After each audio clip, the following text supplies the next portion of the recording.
We've put in place some pretty clear forward guidance, I think, on rates and on tapering. Our tapering forward guidance says we'll start to taper when we see substantial further progress.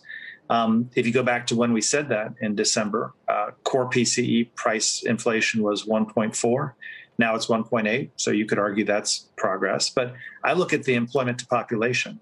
When we talked about that in December, it was 57.4. As of the March employment index, we'll get a new one on Friday, it was 57.8. You'll remember it was 61.1 in February of 2020. So it's only modest progress since 57.4. And we have an outcome-based policy. And so when the outcomes look like substantial forward progress, that's the time to talk about it. So you are not in the camp that thinks we need to start thinking about it, that the Fed needs to be signaling perhaps getting out of this emergency mode of buying $120 billion worth of assets every month? You're not even close to there yet, sounds like. Personally, I'm always thinking about it, but I've sort of disciplined myself to say, let's look at the outcomes. When you have outcome-based policy, the thing to do is to look at the outcomes. Are you worried, though, when you look at potential for inflation to pick up, temporary or otherwise, when you look at various commodity prices from, let's say, lumber to corn to copper, that those sorts of things are surprising you in the short term? Well, I think we will see price pressure this year. You've got a very strong demand situation and you've got constrained supply. We can talk about both those if you want to.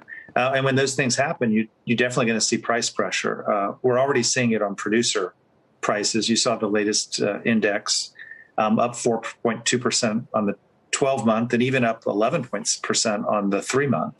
I will say if you look at the consumer prices, you don't see quite the same effect. The core PCE is 1.8 for a 12-month, 1.9 for a 6-month. I don't know if you heard, President Barkin, what Warren Buffett over the weekend said about this topic, but he did make some interesting comments with a lot of anecdotes. Just listen to this. We're seeing very substantial inflation. It's very interesting. I mean, we're raising prices. People are raising prices to us, and it's being accepted. The costs are just up. Steel costs,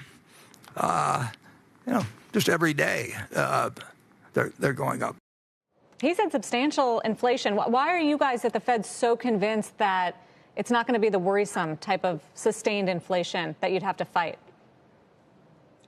Well, the first thing I'd say is where you are is based on where you sit. And if you look at the elements of the PCE, there are roughly 175 of them. You'll see a lot of prices that are up quite significantly. I think rental cars topped the list last month, but you also see a lot that aren't. And so, again, what you see is where you sit. I'm watching expectations very closely, both survey-based expectations and market expectations. Those have firmed. But I'd say there's nothing in either one of those metrics that looks like you're seeing a breakout in inflation. And you have to remember that inflation is a recurring phenomenon.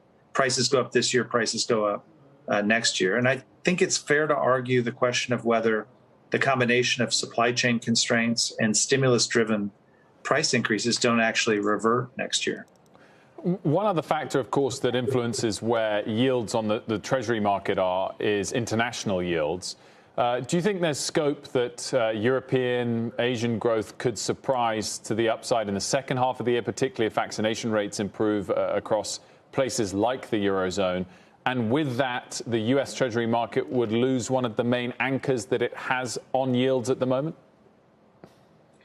Well, I'd like to see stronger international growth for those economies, and particularly because I think the growth is driven by health and vaccines and the virus. And so that sort of suggests that those countries would have gotten it under control. And I think that would be good for us. That'd be good for our exports, for example. So, I'd like to see that growth. And as I said about inflation, when we get there, then we get there. But we haven't yet gotten there.